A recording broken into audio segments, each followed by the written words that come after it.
nang tamaan ng malakas na kaliwa ang undefeated na si Stephen Fulton.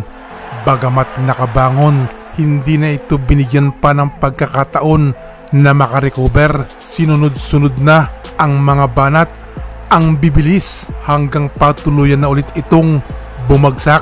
Dumayo pa ng Japan ang WBC at WBO Super Bantamweight Champion na si Stephen Fulton ng Philadelphia, USA para doon harapin ang kinatatakutang boksingero ng Japan na si Naoya Inoue.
Naging maganda ang resulta ng unang laban ni Inoue sa Super Bantamweight Division. Wala nang masyadong hinintay, champion agad ang binangga at ang malupit pa, undefeated sa 21 laban na si Stephen Fulton. Nagbunyi ang mga Japanese sa malaking panalo na ginawa ng kanilang bata na si Naoya Inoue. So yan po ang gusto kong i-share sa inyo ngayong araw sa mga kaibigan at kababayan natin dyan sa Pinas, mga boxing fans at sa mga tulad kong OFW saan man panig sa mundo. Kumusta po kayong lahat dyan? Kung nagustuhan niyo po itong aking video, paki-like at kung pwede, mag-subscribe na din po kayo. At para updated kayo sa aking mga video, pwede nyo i-click ang notification bell.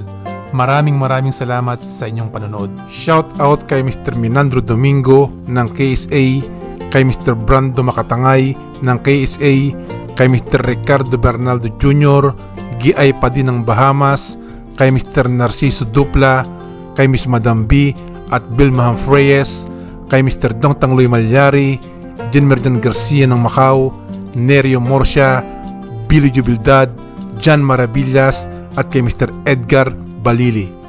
Maraming salamat po sa pagsuporta nyo sa aking channel.